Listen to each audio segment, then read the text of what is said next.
Did you know that some of the scariest horror stories happen at gas stations? This is Mr. H. You're listening to Masked Horror. The Phantom of Millstone Gas. Jim S. Working the night shift at Millstone Gas, you get used to the quiet, the kind of silence that makes every sound seem louder, every shadow seem darker. That night, the fog was so thick, it felt like working inside of a cloud. The air was chilly, damp, almost sticking to the skin. I was counting down the minutes until I could lock up and head home, but of course, life had other plans. It was just past 2 a.m. when I heard the engine, a soft, steady rumble that seemed oddly out of place. Through the dense fog, the headlights appeared first, weak and yellowed, like the eyes of some tired old creature. The car that emerged was a pristine piece of history, a 1960s model that looked as though it had driven straight out of a classic car show. The driver, a pale man with an unsettling stillness about him, pulled up to the last pump. "Evening," I called out, trying not to let the eerie quiet unsettle me. He didn't respond, just gestured to the pump with a gloved hand. As I approached, I noticed his features more clearly under the station's flickering lights.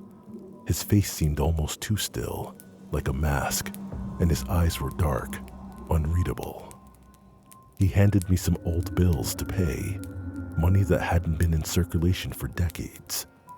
It was strange, sure, but out here, you meet all sorts of folks. He drove off into the fog as silently as he had arrived, leaving me with a chill that didn't come from the cold night air. Come morning, I mentioned the encounter to my boss, who laughed it off until we realized the security cameras had glitched out during the night. Nothing was recorded, not even the taillights of his car disappearing into the mist. Curiosity got the better of me. I started digging into the local history and found a newspaper clipping about a man who died in a car crash at this very station back in '62. The description of his car matched exactly. It was one of those stories that locals whisper about, a ghost story that I'd never believed until now. Days later, things took a turn for the bizarre. The local police showed up, asking about recent visitors. It turned out there had been a series of vintage car thefts in the area, and someone was using the legend of the gas station ghost to cover their tracks. A con artist, or so it seemed, playing on local fears. That night, as I closed up, the fog rolled in thick again. I couldn't shake the feeling of eyes on me, watching me from the veil of mist. Then, a car's engine purred in the distance. Headlights flickered at the last pump. It was the same car, the same man, as if he had come back to prove a point. This time, he stepped out, approached me as soon as I stood frozen by the door. "You believe in ghosts?" he asked, his voice low, almost amused. I couldn't answer, my mouth dry, my heart pounding in my chest. He tossed another set of old bills onto the counter, his smile cold and sharp. "Better to believe in ghosts than in men," he said, and then he was gone, swallowed up by the fog. I never saw him again, but sometimes, when the fog is thick and the night is too quiet, I wonder if he was really just a man. The theft stopped, sure, but the legend, it only grew. And on some foggy nights, out there at the last pump, you might just hear the soft rumble of an engine waiting for someone to believe it's all just a ghost story. Whispers on Channel 9. Emily B. We'd been on the road for what felt like forever. The monotony of the highway, only broken by the occasional stop at gas stations and diners.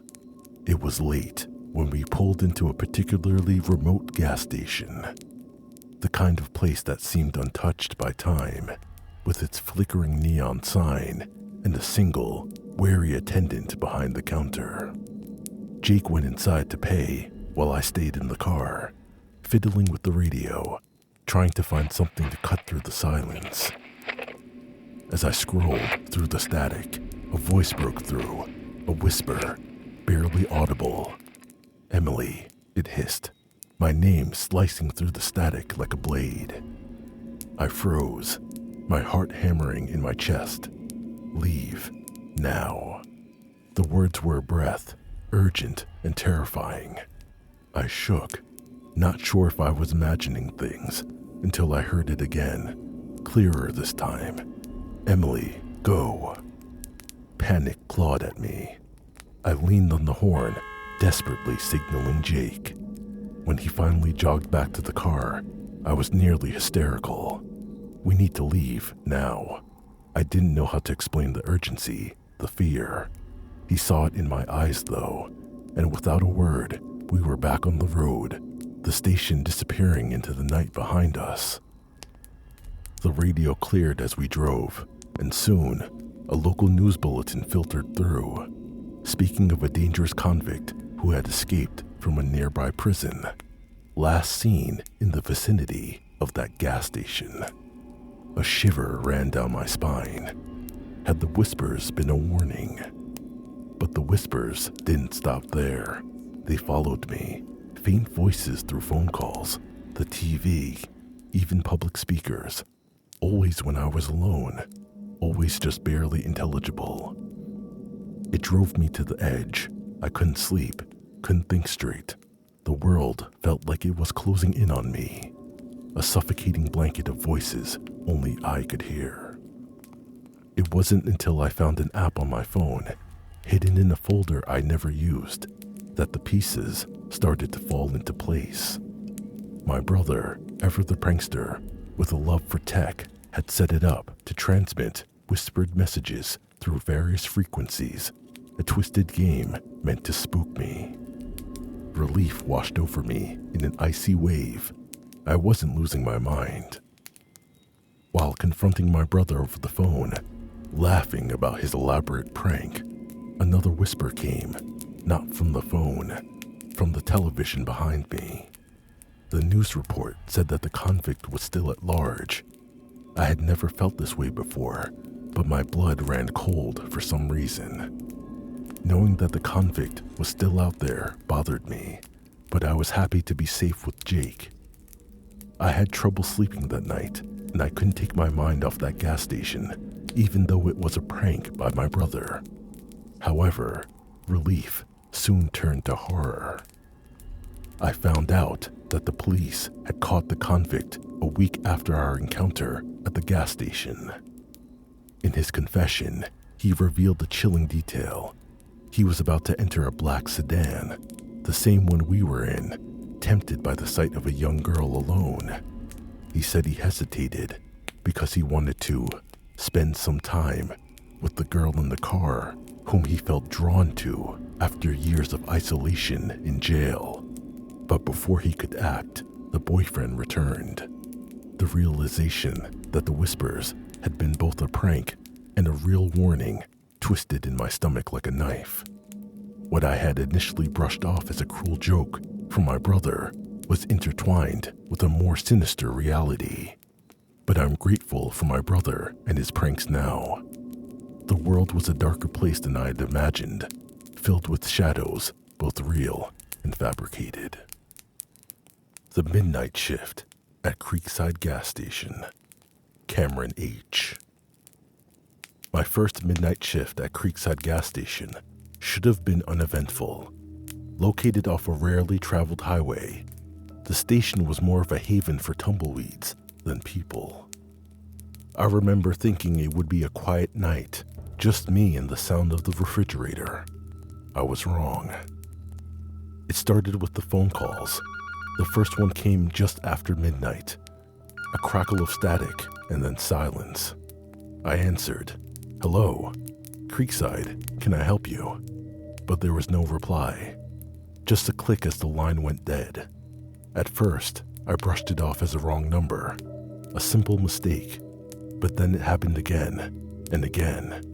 By the third call, each ring set my nerves on edge. I stopped answering. Around 2 a.m., paranoia took hold, and I locked the doors, a thin veil of safety.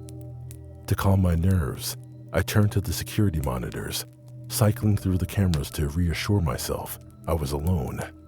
But as I watched the grainy footage, a chill crept up my spine. I saw myself on the screen, interacting with customers I didn't remember. There I was, chatting and laughing, handing over change, waving goodbye, but every customer had the same unnerving smile, and their eyes seemed to follow me, even through the camera.